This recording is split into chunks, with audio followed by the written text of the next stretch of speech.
Fellow Falcoholics, what is up? Welcome to another episode of the Falcoholic Live. I'm your host, Kevin Knight, coming to you from Mobile, Alabama, to deliver another practice recap from the 2023 Senior Bowl. Mercifully, it was cooler and cloudier today, so those of us that got cooked in the sun on Tuesday had a bit of a reprieve. I also put on copious amounts of sunscreen just in case, so I believe my color is improving slightly, but still a little bit crispy, as you guys can see. Didn't appear to get any worse today, so that's the positive news on the weather front. I guess the sad part of that is that, we might get some rain tomorrow, so that's always an interesting thing to work with if you're trying to film at practice. But hey, I'm sure we will be able to figure it out. But once again, welcome in everyone to the Falcoholic Live. Really appreciate everyone for coming and hanging out with us tonight. We are doing great on the fundraiser. Thanks to everyone that has donated so far to support the Senior Bowl coverage. You're welcome to continue to do so to get the rest of our goal. We're very close now. And make sure you leave a question with it if you go to streamlabs.com/thefalcoholic/tip. Make sure you leave your questions there. We will get to as many as we can on tonight's show. Or if you rather do Venmo, you can do that by going to my Twitter at FalcoholicKevin. And again, if you do that, make sure to let me know what your question is if you want me to answer anything. And of course, we'll try to get to questions from the chat too if we have time.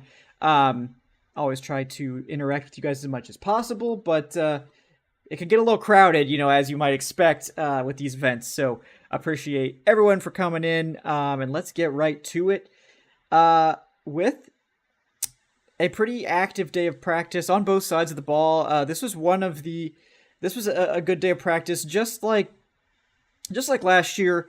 We did see the quarterbacks sort of settle in better on the second day. So the passing games were a little bit sharper. The receivers had more opportunities to make impressive catches, and the DBs had opportunities to play the ball better, which I think was very helpful, especially for guys like Stanford cornerback Kyu Blu Kelly, who took advantage of the quarterbacks being more accurate by showing off how good he is in tight man coverage. Kyu Blu Kelly was probably the most impressive player overall today. I just really enjoyed watching him. He had a pick six. He had multiple pass breakups. He had some plays in run support. He did look pretty good in zone. There was a play where he had a near pick where he sort of settled into his zone, broke off of the guy that first came into his spot, and then switched over to the tight end, got there just in time to break up the pass. It was really well executed, and if you read my sort of blurb on him from the Senior Bowl previews, I was sort of wondering, why this guy isn't better in zone coverage. He's got all of the traits, he just doesn't seem comfortable. He did seem comfortable today at the Senior Bowl, playing that role, and his skill set is going to translate well to the man coverage reps as well, because and the one-on-ones, of which there were a lot today.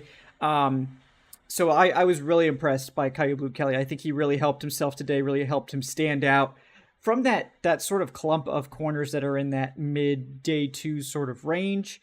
But this is a guy that I would definitely circle if you're a Falcons fan, because I think the switch to a coach like Ryan Nielsen, it could signal more man coverage. The Saints like to run a lot of two-man and stuff like that. Who knows if he's going to go for more of that Dennis Allen style or if he's going to do his own thing. I don't know, but if they do go for that, I do think getting a good man cover corner in here like a Kyu Blu Kelly, who is only going to require probably a day two pick, makes a lot of sense. In terms of other DBs, starting with the national practice, of course, I did sort of flip the script a little bit. What's up, Nacho? Welcome, guys. Welcome, Nico and JL, everybody. I just sort of try to flip the script for each practice. So like yesterday for the national team, I watched more of the offensive, defensive line stuff. Today, I tried to watch more of the DBs, wide receivers.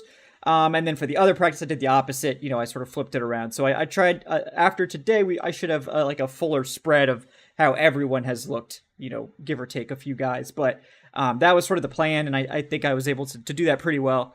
So, watching the DBs and the wide receivers, Kyu Blu Kelly was a big winner, of course. Iowa's Riley Moss had been getting some buzz after Tuesday's practice. Like I said, I didn't watch that group super closely yesterday, but he did clock the fastest speed of any defensive back yesterday. They have like the little chips in their shoulder pads, so they've been monitoring their speed and those sorts of things. So he was the fastest DB apparently yesterday, and he followed that up today, I think, with a very good overall day in coverage. He also had a great play in run support where he ran down Malik Cunningham. I have to be really careful not to say Malik Willis because Malik Cunningham is there wearing a white helmet and wearing number 7. So it's really throwing me off because my phone is like saved all the tweets I had of like Malik Willis. So every time I type Malik, it tries to put Willis after it. So I had to go correct like 2 or 3 tweets that did that. But no, it was cool to see Malik Cunningham here. He did arrive today, enjoying the national team, so that was fun to watch. But Riley Moss definitely was able to track him down and do a great job stuffing him on a designed run. That was fun to watch. The safety group on the national team, I haven't been like overly impressed. I mean, they're not playing poorly. I do think it's been a quiet performance for them thus far. Maybe they were better on day one and I just didn't see it. So I do think the one guy that really has stood out from the national safety group is Cal's Daniel Scott. He had a pick really early in practice, and he did follow that up with some really nice man coverage reps in the one-on-ones too. That was nice. Ali, I'll get that for you in just a second, man. It's on my Twitter account. If you go to @Falcoholic Kevin, it's linked there. I believe it's @Kevin-Knight-12 on Venmo, but make sure you look at the Twitter to make sure, because there are a bunch of Kevin Knights on Venmo. But I appreciate that. But yeah, Daniel Scott for sure is the one that I have consistently spotted in the safety group on the national team. Yeah, Nico, don't worry. We're going to talk about Tom Brady. We're going to get to that for sure. On the other side of the coin, right, the wide receiver group, I did once again really like what I saw from Michigan State's Jaden Reed. He sort of stole the show today. BYU receiver Puka Nacua, he was in street clothes. I don't know if it was a big time injury or if they're doing some sort of precautionary thing. But he did not practice today after he was one of the big standouts yesterday. So that left open opportunities for other guys. And I think Jaden Reed was the one who really took advantage. He was making plays everywhere. I think Jaden Reed was the fastest overall player yesterday. He clocked in at over 20 miles an hour, which is not exactly what I expected from watching his tape. I mean, he looks like a good athlete, but I always thought he was one of those like quicker than fast guys. But he did have a nice deep rep today where he caught a touchdown despite being held the whole time. That was impressive, and he had a number of good plays like that all day. So that was a big one. Jaden Reed, I've mocked him to the Falcons a couple times. He might end up being more of like a late day 2 pick now than like an early day 3 one, but definitely someone that I've enjoyed watching at the Senior Bowl. He's helped himself for sure. Michigan wide receiver Ronnie Bell, I thought had kind of a lackluster first day from the little bit that I watched, but he did have a bounce back today. He had one of the only like successful catches in one-on-ones against Kyu Blu Kelly of the entire day. And it was a great adjustment, a nice play. So he deserves some props. And like I said, Puka Nacua, who was one of the stars of yesterday's practice, unfortunately, it seems like he might be pulling out. He was still there. I think he was still interviewing, but he was on the sidelines, so may not get to see any more of him, which is a shame because he was playing really well. Another guy that we may not get to see any more of, allegedly, is Ohio State tackle DeJuan Jones, who, if you watched yesterday's show, if you read anything from anyone, not just myself, everyone was praising DeJuan Jones for how well he was playing. He was doing a great job. He was smothering everyone. Nobody saw him, I guess, today at all. We didn't know if he just pieced out because he, pancaked everyone and then was like, my job here is done, and rode off. I mean, I thought that would have been pretty funny if that did happen. Apparently, he was held out of practice to what they're describing as potential concussion-like symptoms. So it's I guess they're saying he may return if those symptoms abate. He may still play in the game, that sort of thing, but he did not practice today, so we didn't get another update on DeJuan Jones. But we did get to see some other guys, more like BYU offensive tackle Blake Freeland, who really got worked yesterday. Isaiah Foskey pancaked him, and a couple of guys really got in his head.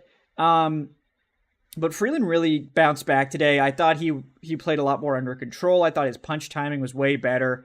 He was actually able to utilize his length much more effectively today. And so I think Blake Freeland really rebounded and helped himself today after really struggling the first day. So good for him. A guy I haven't really watched at all prior to the Senior Bowl, but who definitely continued to show out today was North Carolina's Asim Richards. I don't know where he plays at North Carolina. I think he's officially listed as a tackle. He did play a fair amount on the interior today. I think he did well. He's definitely a name to watch as a potential maybe flexible guy in terms of interior-exterior player. And then the other guy that I had written down for this group from just watching a few of the reps was UT Chattanooga's McClendon Curtis.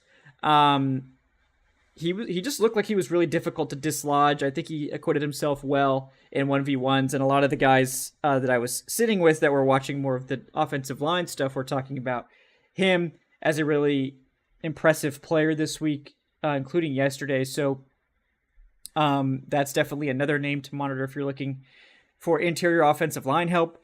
On the defensive line, there were also a number of really impressive guys from this group that I was able to catch.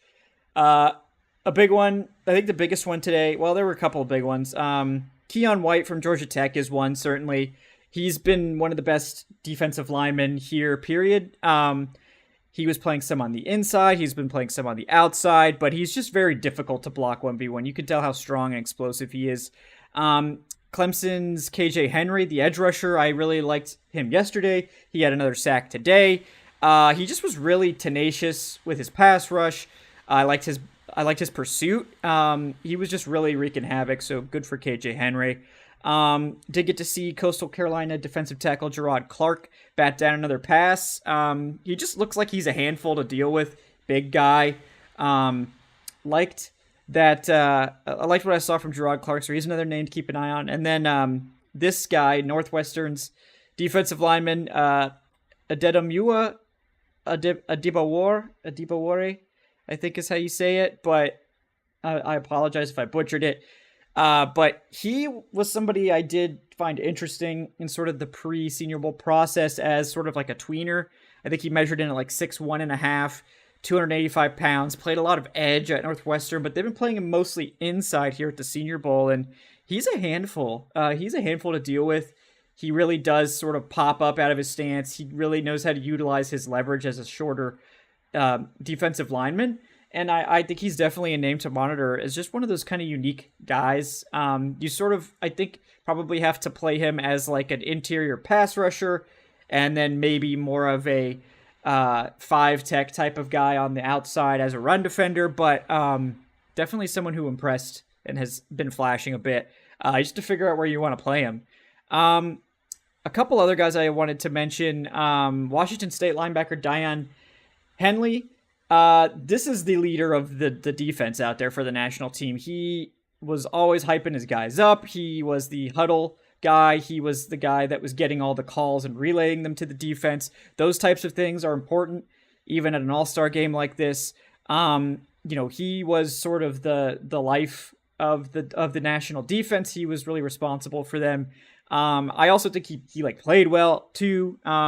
He looks very athletic. He's a former defensive back convert.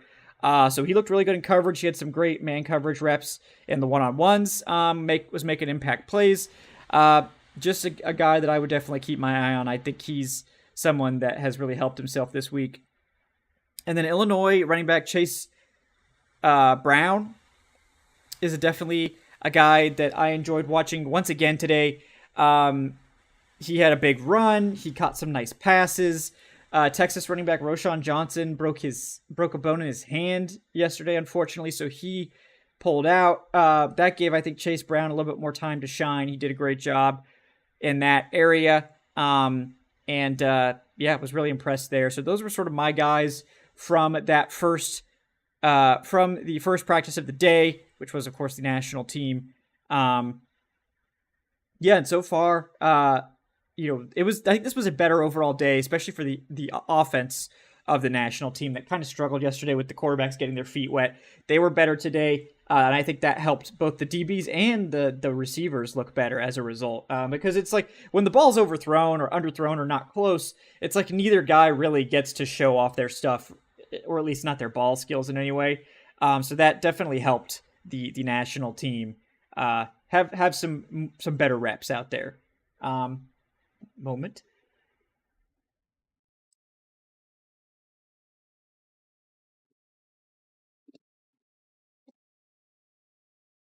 All right, moving on to the other team today. We have the American team, which, to be honest, it seems pretty clear to me that the American team is just like more talented, top to bottom. I don't know if they did this intentionally or what, but the American team is just better, I think. Their practices are also a lot more evenly matched as a result, and I think that makes the practices better too. But at any rate, I did sort of, like I said, flip the script. Yesterday, I watched, the wide receivers and DBs of the American team. Today, I tried to spend a little bit more time on the trenches. I still ended up watching the skill position guys a fair amount because this is a really fun group. But I did try to spend at least a little bit more time on the trenches. So starting with the trenches, again, the big standout is Minnesota center John Michael Schmitz. I mean, I think he's, if not for DeJuan Jones, I think John Michael Schmitz is probably the guy that you would come out of this as saying, like, this is the best offensive lineman here. He just was dominant again. I think he just plays really under control. He's athletic. He got out and got a nice pancake on a screen. That was just really funny, where he just pushed the linebacker into oblivion. So he was a big winner again today. TCU's Steve Avila. I don't know if he's really athletic enough to play in a zone scheme like Atlanta's, but I do think he's looked really good. He's a big center. He really, as a result, he really handles those one-on-ones at the center position like better than most of the other centers do because he's big. He's just got the size of a guard. And I think he actually did look like he was moving around pretty well. So, it's a question mark with him whether the Falcons would be interested, but I do think he's had a good week here in Mobile so far. The other center, quote unquote, that I was interested in was Alabama's Emil Ekiyor Jr., who's been playing some center. He's been a guard all through his career at Alabama, but they were giving him some opportunity to play center. I thought he looked pretty good there. I think he took to the snapping pretty quickly. So if he can play center too, that's only going to help boost his stock as one of those really versatile interior guys, one of those sort of bottom of your roster type of guys. I think he's absolutely someone worth monitoring for the Falcons as like a day 3 target. Florida guard Osiris Torrance. I think I wrote down big and nasty. That was sort of my notes for the day on him, and that's sort of just the story. He's really difficult to move, not overly athletic, but just really big, really nasty, and really difficult to move. So that's sort of his skill set. I don't know if he's really a fit for the Falcons as a result, because the Falcons really ask their guards to get out and hit second-level blocks and pull a lot of distance sometimes.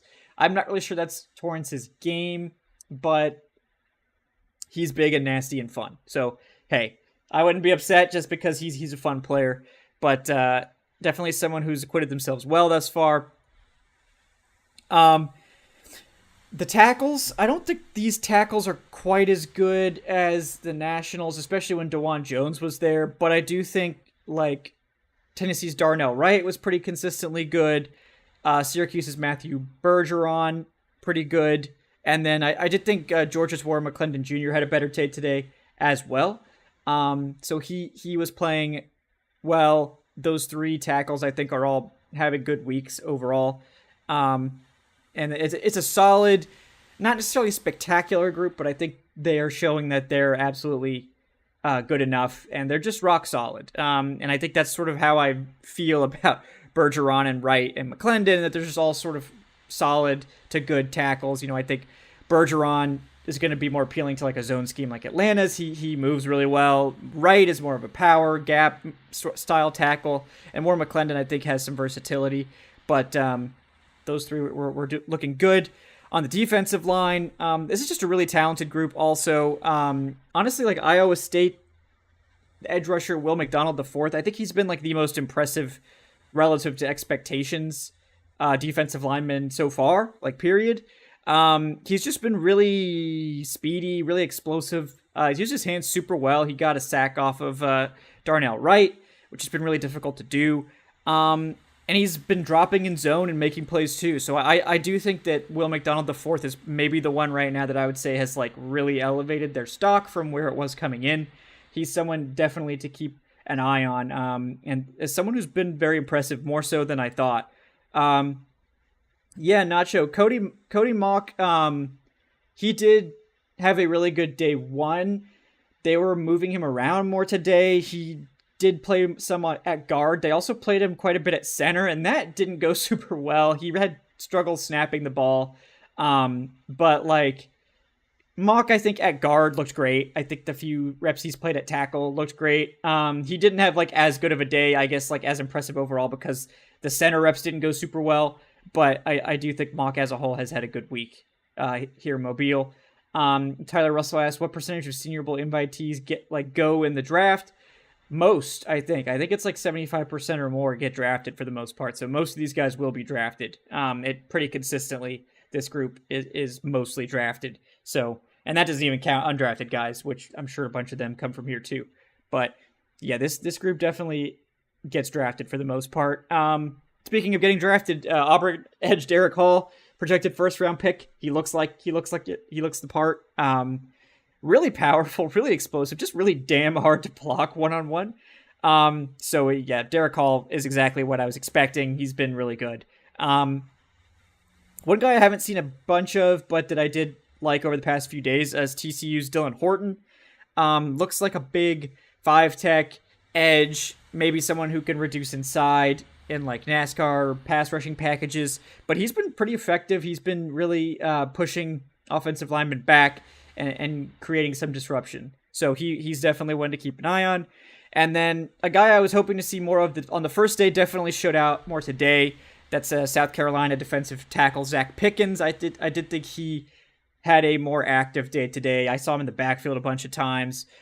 He was difficult to block one-on-one in those moments, and I think this was a better day for him overall. So I'm gonna need him to have another good day like that if he really wants to boost his stock. But I did like what I saw today from Zach Pickens. Moving on to the DBs. It was pretty hard to not watch the DBs and wide receivers of this group because this group is just so talented top to bottom. But one of the guys that I've been super high on, interested in going in, was FSU safety Jamie Robinson. I was sort of thinking that he was going to be one of the safeties to really show out. Yesterday was quiet for him, but today I would say he was like the most impressive overall DB on the American side. He was just everywhere. They kept testing him against pretty much all of the wide receivers in man coverage, and he acquitted himself super well for a safety. Like, safeties don't typically play one-on-one man coverage with wide receivers unless something's gone wrong or it's like a blitz package or something like that. And they made him do it a lot, and he basically, I think he only gave up a catch or two in the whole session. He looked really good. I was really impressed. He had some plays in run support. He had a good play against Rashee Rice. I think Jamie Robinson was the most impressive DB on the American side today, so props to him. I also liked LSU safety Jay Ward. He is a former corner, so the one-on-one drills that I was watching are definitely, he's going to have an advantage there over a traditional safety. But he absolutely looked like that, right? Like, he had to play man coverage one-on-ones and looked pretty comfortable doing it. He had a great play against Darius Davis, the TCU wide receiver, who's really shifty and is a really difficult cover for safeties. Sort of broke up the pass at the last minute. He's looked good. One guy that's sort of had his ups and downs, but I think has been much more up than down, has been Miami cornerback Tyreek Stevenson, who I wasn't the biggest fan of based on his tape, but he's been one of the bigger winners overall from the cornerback group of the American side. These guys are going up against a tough group of receivers, and I think he has answered the challenge. I like his attitude. some corners, when they get beat, they get really pissed off. And, like, that doesn't bother me. Like, I think that's natural. But Stevenson, like, hops right back up. He goes over to the receiver. He talks to them. He seems like they sort of chop it up. Like, not, like, taunting each other, but, like, hey, like, that was a good route. Or, like, oh, yeah, what you did there, that was really smart. Like, and he seems like he's trying to learn from these guys and has a good attitude about it. And I like that. I respect that. I think that's something that's important to see. Also, really have continued to like what I've seen from Kansas State cornerback Julius Brents, who measured in super well, right? I think he measured in at legitimately 6'3", over 200 pounds. He's just a really unique athlete, like size, speed, corner, and he's played well too. This isn't like a size, speed guy that's like a project. This is a size, speed guy that has been one of the more consistent defenders, even in the one-on-ones and stuff like that. I do think that he's been one of the big winners over the first 2 days from this group, as someone who look, that size is going to get you drafted early, no matter what. But that plus good tape here at the Senior Bowl, good athleticism, that's going to get you drafted even earlier. So very impressed by what I saw from Brents. And then I did want to shout out Georgia safety Christopher Smith II, who, like, didn't really have any, like, flash plays, didn't really have any picks or big pass breakups or whatever, but the guy was, like, always in the right place. You could tell he's a really smart safety. He was always, closing at the right time. He was always right around the ball. He was always in the area. So I did want to give him a shout out for that. I did notice that he was consistently where he was supposed to be, doing what he was supposed to be doing. So nice play there from Christopher Smith. Moving on to more of the offensive skill position guys. This is a stacked group. It just is. Like, everyone's sort of making plays. But to me, the big standouts today, one of them was definitely Tulane running back Tyjae Spears, who was maybe, like, the best offensive player overall. He housed 2 runs, like, for like 60 yards each, just untouched touchdowns. He's just really shifty. He's really fast. And I can't, like, make it any more clear. Like, people were thinking he might come in at 190 or whatever. He ends up measuring in over 200, so that's great. But he doesn't look any slower. Like, he looks just as explosive and agile and dangerous as he did on tape, so that's huge for his stock. That takes him from being like, this is a committee back, and he's an exciting committee back, but, like, we don't know what he can really do, like, how many carries can he take, to, like, if you're 205, that is a much lower concern, especially when that doesn't impede your athleticism. So I think Spears has done a lot for his stock, and I would be shocked at this point if he's getting out of day 2 at all. I think he's been that impressive here in Mobile. Houston's Tank Dell, once again, this is the type of event that's going to favor guys like Tank Dell, and that's just the way it is. But I do really like what we've seen from him. He's just really smooth, really explosive, and just stops on a dime and just makes life hell in one-on-ones for anyone who has to cover him as a result. It sort of feels like he can do whatever he wants and get anything he wants in one-on-ones. The concern with him is just the size, like 5'8", 5'9", 163, and it's like, how are you going to survive in the NFL at that weight? I don't know, but in terms of his talent and ability as a receiver, that's not in question, I think. I think he's very talented. He's going to be a very effective player as long as he can stay healthy, and that's really the question for me is, how long can you stay healthy at that weight? I think he needs to add weight, and how does that affect his athleticism? I don't know. That's really the only question with him, though, because in terms of, like, what he's shown on the field, not really many concerns there whatsoever. We did also see, I think, Princeton wide receiver Andre Yosevas, the this year's Christian Watson. He definitely had a better day today. You can tell he's a little bit raw in terms of his, like, route running and technique and stuff like that, but just really talented, really fast, really explosive, very physical at the catch point. He had a great catch on Tyreek Stevenson, who was all over him. Like, it was great coverage from Stevenson, but Yosevas just came down with the ball anyway, completely unfazed by it. And I was super impressed by that rep. That had the whole crowd going. And, like, I don't want to, like, diss any of the other receivers, but it's like Rashee Rice, Xavier Hutchinson, Dontavian Wicks, Darius Davis, like, they all had good plays today. Like, they were all making plays. All of these guys were impressive. So like I don't have enough time in the write up necessarily to like shout out every single guy because they all like probably made enough plays to be deserving of a write up. Suffice it to say, like this group is just really damn good. They're all sort of doing a good job. Like they've all managed to stand out in a crowded group. They're all good. They're all worthy of being drafted. They all have their own skills.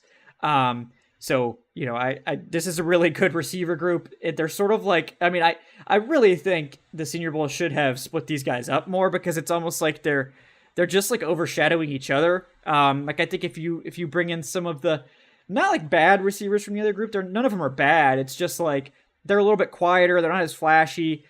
You know, they're more like wide receiver 3-4 types, and I think this group has a lot of wide receiver 2, maybe wide receiver 1 types, and I think you probably should have divvied these guys up a little bit better. That's my opinion, but you know, it is what it is. And then the other guy I definitely wanted to give his own shout out to was TCU linebacker D. Winters, who was just like everywhere. The man was like, he was working with the safeties at one point in one-on-one drills. He was then covering running backs and shutting them down.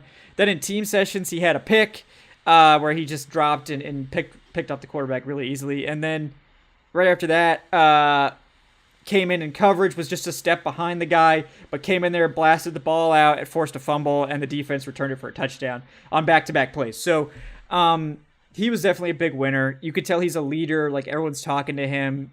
He's communicating. You know, he has that skill set of a DB and a linebacker. He is a smaller linebacker, right? Like 6'1", 230, but the Falcons are playing more, you know, traditional 4-3 looks under Ryan Nielsen. Who knows if they're actually going to do that? There's room for that type of will linebacker on your defense. Your run and chase guy, your coverage focused guy. And I would love to get my hands on D. Winters. That dude is really good. So that's sort of my early takeaways. I know we had a question from TC that I will get to in just a second.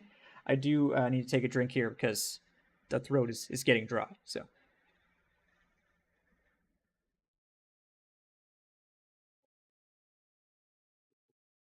All right. So TC with the $5, thank you so much, man. Says, what's the biggest surprise been so far?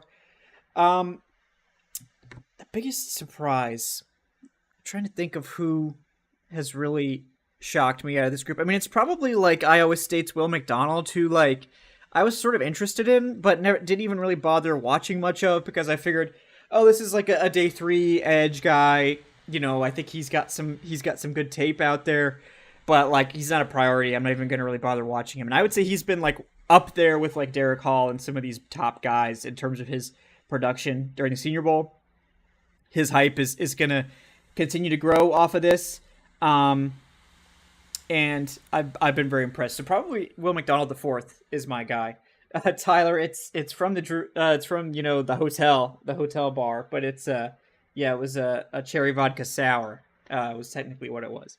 You know, it was solid. You know, don't ask too much from the hotel bar. So, it was solid. It was solid. But yeah, that's probably my biggest surprise, TC. I guess I've been a little bit surprised, like how dominant Tank Dell has been too. Like that's another one. Like I knew he was gonna look good here, but like he just cooks every single person he's lined up against. So you know it is what it is. Yeah, guys. That's day 2 of the Senior Bowl. It was a busy one, a lot of notes. The written recap is up as well. Basically, what I talked about is what's in the written recap, but please click on that as well. I'm sure, Dave will appreciate that. Leave us a like and a subscribe on here.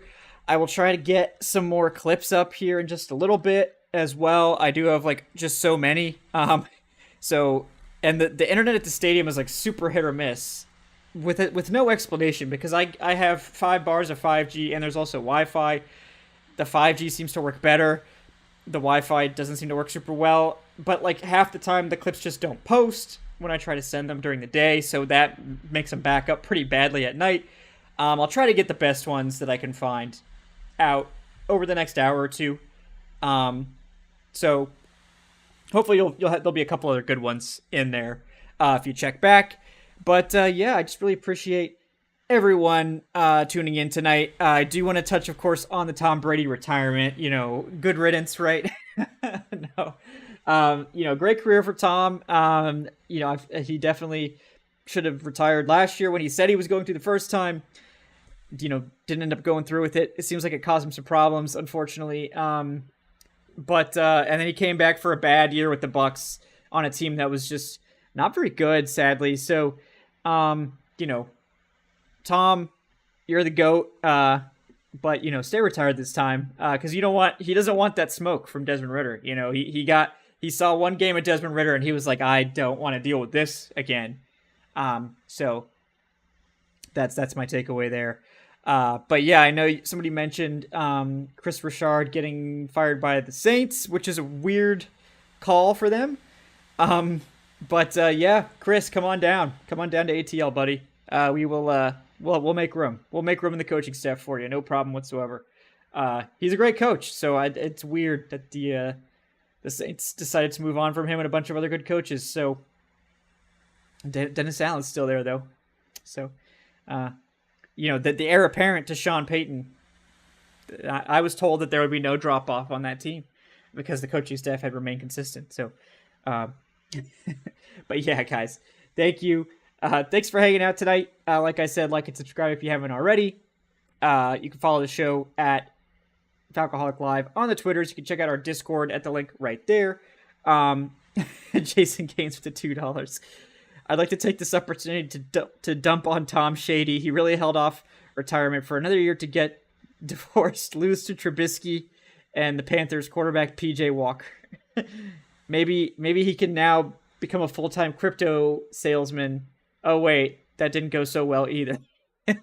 Yeah, Tom Brady. I guess he's gonna have to go back to pimping supplements. Going back to that TB12 method, right?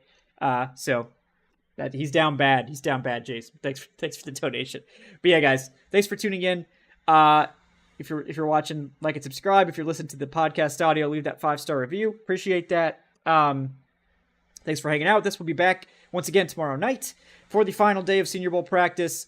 And then we'll have a recap show. I think Monday I'll do the full recap show because I'll be traveling after that over the weekend. And then we'll be back to our normal schedule with the Wednesday Falcoholic Live. So it's been a fun week. We got one more day that hopefully will not get too wet and rained out tomorrow. But, you can never tell in Mobile.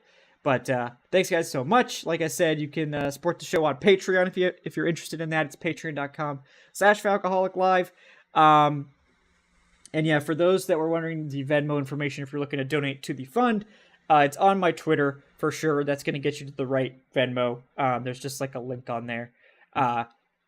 It's like near the avatar or whatever. I don't know how they have it set up, but that's an option. Or you can do the Streamlabs route, right, which is streamlabs.com/Falcoholic/tip. And that will leave a question as well. And if that comes in offline, I'll just read it on the next show. So don't worry too much about that. But again, thank you all so much for your support, for making this happen for me.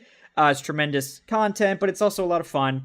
I enjoy getting to come down here, watch these players, see these guys in person, talk to them a little bit, and bring you guys this information straight from the source. So looking forward to tomorrow. We'll see you guys then on the Falcoholic Live. For me, Kevin Knight at Falcoholic Kevin. I'll see you guys next time on the Falcoholic Live.